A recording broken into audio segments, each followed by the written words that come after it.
السلام علیکم۔ آپ دیکھ رہے ہیں ہمارا YouTube channel story teller Urdu. یہ کہانی ایک ایسی قوم کی ہے جس کا ذکر آسمانی کتابوں میں بار بار عبرت کے طور پر آیا۔ ایک ایسی بستی جہاں انسان اپنی حدوں سے آگے نکل گیا اور فطرت کے قوانین کو چیلنج کرنے لگا۔ یہ واقعہ حضرت لوط علیہ السلام کی زندگی سے جڑا ہوا ہے، جنہیں اللہ تعالیٰ نے ایک ایسی قوم کی طرف بھیجا جو اخلاقی طور پر انتہائی گراوٹ کا شکار ہو چکی تھی۔ کہا جاتا ہے کہ یہ قوم قدیم علاقوں سدوم اور عمورہ میں آباد تھی۔ یہ علاقے آج کے دور میں بحر مردار کے قریب سمجھے جاتے ہیں۔ یہاں کے لوگ ظاہری طور پر خوشحال تھے، ان کے پاس وسائل بھی تھے، تجارت بھی تھی، لیکن ان کی زندگیوں میں ایک ایسی برائی داخل ہو چکی تھی جس نے انہیں تباہی کے دہانے پر لا کھڑا کیا۔ حضرت لوط علیہ السلام نے جب اپنی قوم کو اللہ کا پیغام سنانا شروع کیا تو سب سے پہلے انہیں اسی برائی سے روکا جسے وہ عام سمجھنے لگے تھے۔ وہ لوگوں کو سمجھاتے کہ تم ایک ایسی حرکت کر رہے ہو جو تم سے پہلے کسی قوم نے نہیں کی، تم فطرت کے خلاف جا رہے ہو، تم اپنی انسانیت کھو رہے ہو۔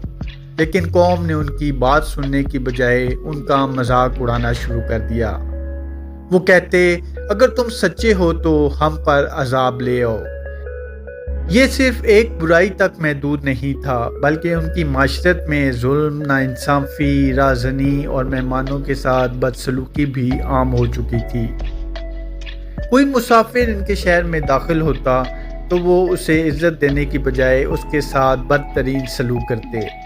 حضرت لوط علیہ السلام دن رات انہیں سمجھاتے، نرمی سے، دلیل سے، درد کے ساتھ، لیکن دلوں پر مہر لگ چکی تھی۔ وقت گزرتا گیا اور انکار بڑھتا گیا، یہاں تک کہ اللہ تعالیٰ نے فیصلہ فرمایا کہ اب اس قوم کو مہلت نہیں دی جائے گی۔ ایک دن کچھ فرشتے انسانوں کی شکل میں حضرت لوط علیہ السلام کے پاس آئے۔ وہ مہمان بن کر آئے تھے، لیکن دراصل وہ ایک عظیم فیصلے کا پیغام لے کر آئے تھے۔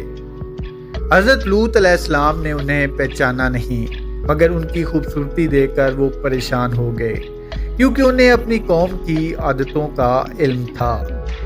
جیسے ہی لوگوں کو خبر ملی کہ لوط علیہ السلام کے گھر کچھ خوبصورت مہمان آئے ہیں، وہ دیوانہ وار ان کے دروازے پر جمع ہو گئے۔ انہوں نے دروازہ کھٹکھٹانا شروع کیا اور مطالبہ کیا کہ ان مہمانوں کو باہر نکالو۔ حضرت لوط علیہ السلام نے بہت سمجھایا، کہا کہ اللہ سے ڈرو، مجھے میرے مہمانوں کے معاملے میں رسوا نہ کرو، مگر وہ باز نہ آئے۔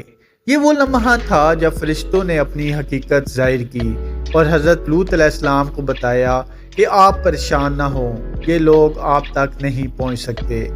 پھر انہوں نے کہا کہ اللہ کا حکم آ چکا ہے، آپ رات کے وقت اپنے ماننے والوں کو لے کر یہاں سے نکل جائیں اور پیچھے مڑ کر نہ دیکھیں۔ حضرت لوط علیہ السلام نے فوراً اپنے گھر والوں اور چند ایمان والوں کو لے کر شہر چھوڑ دیا، لیکن ایک آزمائش باقی تھی۔ ان کی بیوی ان کے ساتھ نہ گئی، کیونکہ وہ دل سے اس قوم کے ساتھ تھی۔ جیسے ہی صبح کا وقت قریب آیا، آسمان پر ایک عجیب خاموشی چھا گئی، زمین جیسے ساکت ہو گئی، اور پھر اچانک ایک زبردست آواز گونجی۔ قرآن میں اس عذاب کا ذکر بڑی شدت کے ساتھ کیا گیا ہے۔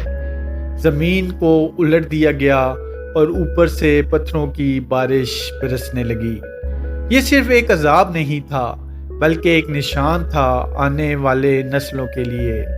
یہ واقعہ قرآن مجید میں کئی مقامات پر بیان ہوا ہے تاکہ انسان سبق حاصل کرے۔ یہ کہانی ہمیں بتاتی ہے کہ جب معاشرہ برائی کو معمول بنا لے، جب نصیحت کو مذاق سمجھا جائے اور جب انسان اپنی حدود بھول جائے تو پھر انجام بھیانک ہو سکتا ہے۔ آج بھی کہا جاتا ہے کہ اس علاقے کے آثار موجود ہیں۔ بحر مردار کے آس پاس ایسی نشانیاں ملتی ہیں جو اس واقعے کی یاد دلاتی ہیں۔ یہ محض ایک تاریخی واقعہ نہیں، بلکہ ایک پیغام ہے، ایک وارننگ ہے کہ انسان اپنی زندگی کو کس راستے پر لے جا رہا ہے۔ یہ کہانی ہمیں سوچنے پر مجبور کرتی ہے کہ ہم بھی کہیں وہی غلطیاں تو نہیں دہرا رہے۔